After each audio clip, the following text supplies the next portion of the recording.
Muy buenas tardes, queridos amigos y amigas, y bienvenidos de nuevo todos y todas a vuestra casa del Oráculo de Delfos 700. Hoy vamos a iniciar una serie de vídeos que no serán seguidos porque serán intercalados por otros, porque ya sabéis que no me gusta tampoco ponerme pesado con el mismo tema durante varios vídeos seguidos,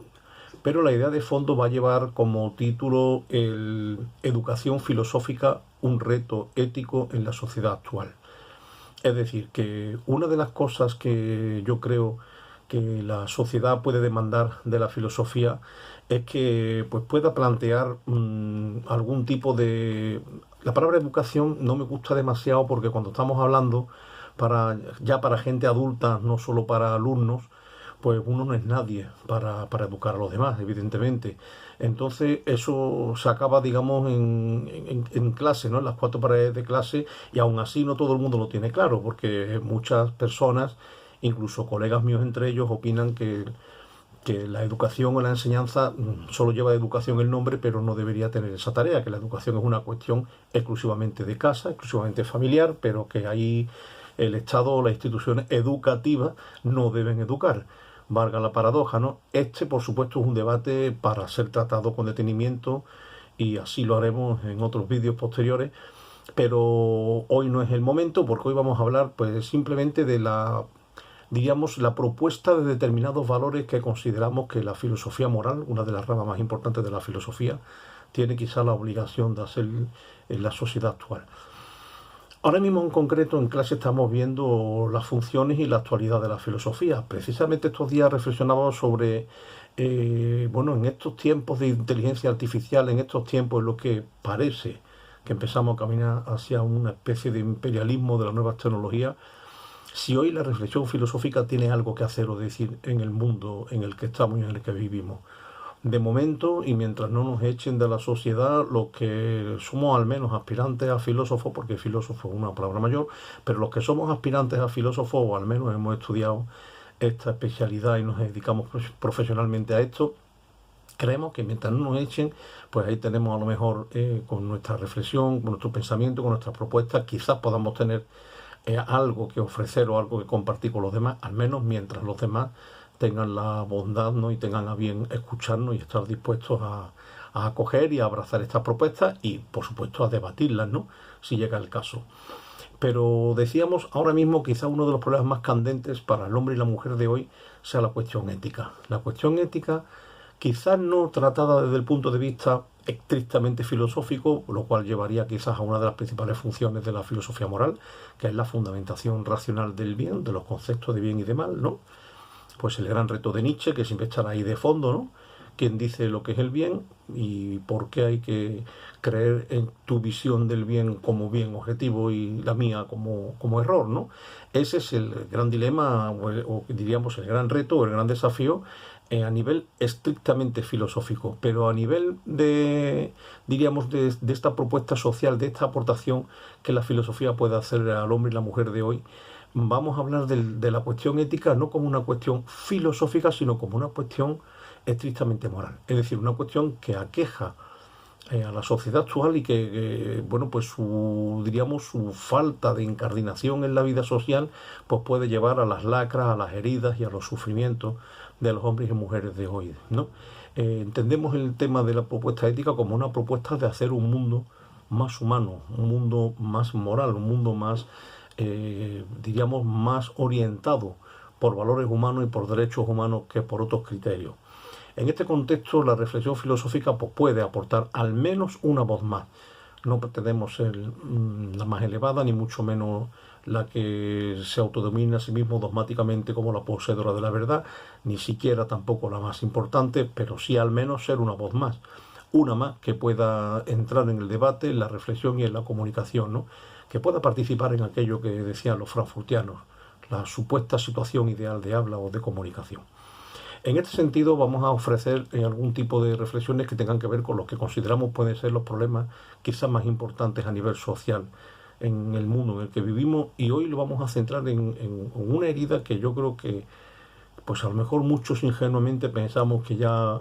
era parte del pasado o que era historia, pero que quizás los tiempos que corren nos hayan sacado de nuestro sueño iluso, inocente y nos hayan hecho caer en la cuenta de que quizás no eran tan agua pasada. Me estoy refiriendo ni más ni menos que al racismo. El racismo, para no extenderme mucho en más vídeos sobre el mismo problema, dentro del tema y de la problemática del racismo vamos a incluir también la xenofobia y otra cosa que de la mano de la gran filósofa Adela Cortina creo que es obligatorio también incluir hoy, ¿no? Que es el tema de la aporofobia, de lo que hablaremos. No hace falta que definamos el racismo porque todo el mundo sabe lo que es, pero sí creo que es importante pues elevar modestamente la preocupación y al mismo tiempo la denuncia de esta especie de neoemergencia de actitudes racistas que estamos empezando a otra vez a padecer en estos tiempos que corren, cuando pensábamos que ya pues quizás el desarrollo de la conciencia moral de nuestras sociedades modernas y posmodernas ya habían superado eso. Se ve que no y lamentablemente no hace falta que yo me vaya a poner aquí en plan como si fuese esto un programa de esto de televisión, ¿no? Con la casuística, no va de eso, ¿no? No nos vamos a poner a hablar de los casos que además vosotros sabéis que están ahí, que están en las hemerotecas, en los periódicos, que los podéis buscar en internet y que bueno, a nada que estemos un poco al tanto por la prensa, por los medios de comunicación o incluso por las redes sociales estaremos al tanto de, bueno, de que ese drama está empezando a emerger y el problema ya no es solo que esté empezando a emerger, sino que pues quizás que nunca se fue del todo. ¿Qué ocurre? Que desde nuestro punto de vista, esas actitudes del racismo y de la xenofobia y del odio al otro y del odio al extranjero y del desprecio por el otro, pues o bien por el hecho de que tiene otro color de piel o que tiene otro acento en la voz o que tiene otra lengua o que tiene otras tradiciones culturales o religiosas, sencillamente porque viene de fuera, porque no son los nuestros, ¿no? Porque no son los nuestros, esa actitud pienso, y no soy el único que lo piensa, que posiblemente mucha gente a nivel individual la podía conservar o haberla conservado, pero que de alguna manera la sociedad había conseguido hacer una especie como de pacto, contrato social por la cual eso ya no nos lo íbamos a volver a permitir. Es decir, bueno, pues como si decimos, la ley ya no discrimina diferencia de trato entre hombres y mujeres, por ejemplo. La ley no, pero eso no quita que, por ejemplo, pueda haber gente que siga teniendo actitudes machistas. Pero bueno, si tienes actitudes machistas, las puedes tener en tu foro interno y eso mientras no se institucionalicen o no se objetiven o no traspasen las fronteras de las cuatro paredes de tu casa, no tienen por qué afectar a la sociedad. En el peor de los casos podría afectar a lo mejor a las mujeres de tu casa, pero pues ahí tendrían a lo mejor ellas también que hacer su trabajo, ¿no? y ponerse en su sitio. Sin embargo, sí que es cierto que aunque a nivel individual cada uno puede pensar lo que quiera, porque bueno, eso es intentar evitarlo es no solo absurdo, sino imposible, no le podemos poner puertas al campo. Lo que sí es cierto es que cuando esto se empieza a correr como un reguero de pólvora y da el salto de lo individual a lo colectivo o a lo social, esto se puede institucionalizar y eso sí, que entonces empieza a ser un peligro, una amenaza y se convierte en una grave herida de nuestra sociedad que además, en este caso concreto, lamentablemente nos trae reminiscencias del pasado y algunas de ellas muy dramáticas. Empezamos a ver, y esto es lo grave, con cierta normalidad, discursos racistas que nos parecían abominables hace 10 años o 15. Y ahora empezamos a verlo y empezamos a escucharlo en declaraciones de gente famosa, en la prensa, empezamos a verlos en la radio, en la televisión, incluso lo vemos en algunas tertulias políticas. Yo creo que el gran problema, como digo, no es que hubiese gente que en su foro interno pudiera tener estas actitudes racistas, que desde mi punto de vista yo no me voy a esconder, me parecen odiosas y me parecen despreciables. Yo creo que alguien pueda sentirse de entrada superior a otro por color de la piel o por su historia o por una cierta suerte de nacionalismo del tipo que sea, me parece un error inveterado y además un error que, bueno, que a estas alturas de la historia y a estas alturas de la película deberíamos tener más que superado. Porque si miramos hacia atrás, eso no ha traído nada más que dolor, sangre y llanto a la humanidad. Entonces, bueno, como digo, a mí me parece ya bastante lamentable que esto se pueda mantener a nivel individual, pero que esto se empiece a ver como una cosa normal o que se haya naturalizado el discurso de la bestia, por decirlo así, sí me parece a mí verdaderamente peligroso y me parece verdaderamente amenazante.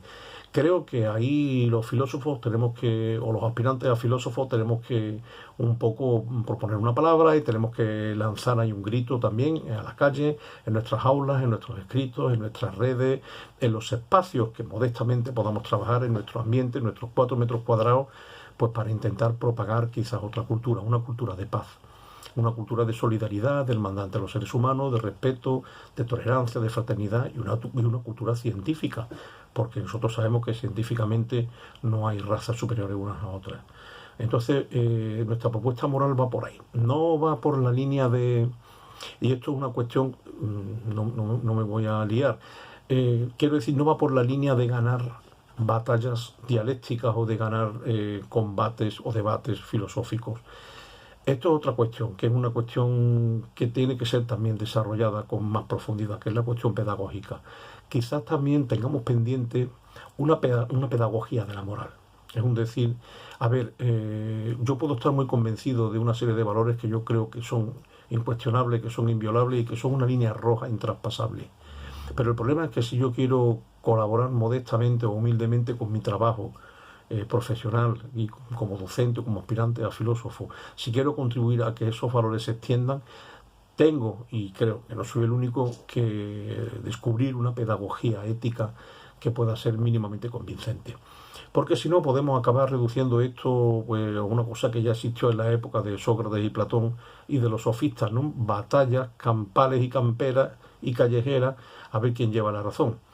con más o menos chabacanas o más o menos formalitas en debates televisivos, de prensa o de redes sociales, pero al fin y al cabo es como una especie de, bueno, de dialéctica de egos individuales o grupales que batallan para ver quién razona mejor, quién piensa mejor o quién calla al otro. A mí eso no me interesa. Yo creo que además esa no es la función de la filosofía. Entiendo que nuestra función debería ser en este sentido más pedagógica, más de ser capaces de transmitir cuál es el alma de esos valores para que realmente no tengamos que vencer dialécticamente, sino que pudiésemos convencer, pero convencer con una cierta autoridad moral. Como decía el filósofo francés Emmanuel Mounier, la autoridad moral o la autoridad se diferencia del autoritarismo en que el autoritarismo se impone por la fuerza. La fuerza siempre es la fuerza del más fuerte, el argumento del fuerte, ya sea por las armas, por la violencia, por el poder económico, por el poder de las leyes o por lo que sea, pero la fuerza vence, sin embargo, la autoridad moral convence. Mounier decía que había que abogar por la autoridad, no por el autoritarismo, y que autoridad quería decir autoridad moral. Es decir, es la autoridad que nos transmite la persona de la que nos fiamos.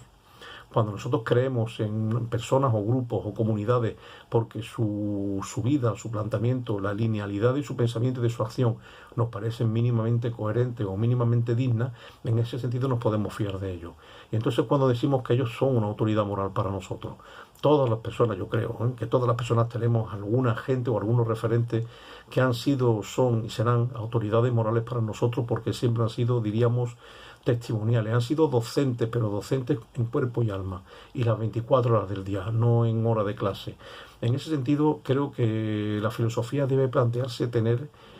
primero tiene que aceptar ese reto moral de ser coherente con lo que está haciendo y diciendo, por supuesto, y por otro lado, no se trataría tanto, como digo, de vencer en debates a los que no piensan como nosotros, sino de intentar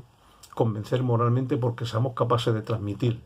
la pasión de los verdaderos valores, de los valores que hacen a la humanidad más y mejor, que hacen crecer al hombre y que hacen al ser humano ser más libre y ser más feliz.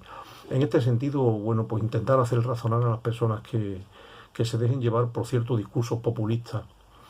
de que, bueno, que echen un poco la mirada atrás y que recuerden que con ese racismo nació el nazismo, de ese racismo han surgido los genocidios históricos a lo largo del tiempo. Eso llevó a la matanza de millones de judíos por parte del racismo alemán. Eso llevó también a la masacre de la antigua Yugoslavia por parte de Serbia. Eso, en cierto modo, está también detrás del genocidio de Gaza y Cisjordania. Allí donde un fuerte se pone por encima del otro y diciendo mi religión es la válida, esto es mío, mi visión del mundo es la correcta y por supuesto el color de mi piel, mi historia y mi nacionalidad son las que deben imperar. y por tanto tú quítate de en medio porque sobra, y si no, pues vas a probar la fuerza de mi espada. Entendemos que esto va más en la línea de una regresión hacia la zoología, de una regresión hacia esa selección natural de las especies que nos explicará Charles Darwin, pero va en contra de lo que en teoría se supone debe diferenciarnos como humanos, que somos seres racionales y que con nuestra racionalidad somos capaces de aspirar no solo a lo bueno, sino a lo mejor. Un mundo donde respetemos a los otros como nosotros mismos, un mundo donde el tú me interpela porque soy capaz de comprender que es otro yo, que es importante, exactamente igual de importante que yo, es un mundo humanamente mejor que un mundo en el que impere la ley del más fuerte. Al final la ley del más fuerte es la que está detrás de todas estas actitudes y yo creo que debemos cambiarla, transmutarla y liberarla a base de valores democráticos, de valores éticos y de valores políticos en el sentido pleno de la palabra, ¿no? Donde la política era, como decía Tomás de Aquino, el arte de hacer felices a los pueblos. Bien, esto tiene mucha relación también, como hemos dicho, con la xenofobia, porque ese racismo está detrás del odio al extranjero, bárbaros, le llamaban en la antigua Atenas, y en concreto, como decía la filósofa Adela Cortina, ya no es tanto solo odio al extranjero, sino odio al extranjero pobre. Ese odio al pobre es aporofobia, porque si ese extranjero viene con divisas y viene con dinero para invertir y viene con su séquito de turistas para dejar dinero en nuestras arcas, ya produce menos odio, ya se le recibe mejor, ya no se habla tan mal del que es de otro país o de otra religión si viene con el bolsillo lleno. Ahora, si vienen huyendo del hambre, de la guerra, de la miseria, de la violencia, si vienen jugándose la vida en una patera en alta mar y vienen porque no les queda otro remedio, porque nadie emigra a otro país voluntariamente si le va bien. En ese caso ya no se trata de odio al extranjero, ni de odio a otro color de piel, ni de odio a otra tradición religiosa. Aquí se trata de odio al pobre. Y también es un poco de desmemoria histórica, porque nosotros olvidamos que como españoles, y no digamos nosotros como andaluces, nuestro pasado está lleno de migración. Nuestro pasado está lleno de migración porque nosotros también hemos tenido que viajar donde estaba el pan y la paz. Nosotros hemos huido también del hambre y de la hambruna y de la pobreza, y también hemos huido en el exilio de ciertas represiones políticas en el pasado. Eso no debería ser un poco más comprensivo a la hora de entender, no sé, las posturas que hay, tanto individuales como sociales y políticas, respecto a la acogida del más pobre, a la acogida del que no tiene, o a la acogida del que reclama tener lo mismo que yo, que es el derecho a vivir. Bueno, esto evidentemente abre mucha más polémica, porque detrás de todo esto hay cuestiones también de legislación, de si puede venir todo el mundo, de si se puede venir indiscriminadamente, de qué pasa, cómo se reparten los recursos, etcétera, etcétera, etcétera. Pero evidentemente eso excede este primer vídeo o esta primera aproximación a lo que queríamos plantear de la filosofía como una disciplina que debe aceptar el reto de proponer una reflexión ética que puede ir encaminada a mejorar en la medida de lo posible pues a la sociedad y las heridas que ésta padece. Ya lo dejamos aquí porque se nos ha ido el tiempo, continuaremos más adelante con estas reflexiones y de momento, como siempre, pues te damos las gracias por estar ahí y un abrazo muy fuerte por seguir acompañándonos. Muchas gracias y hasta el próximo vídeo.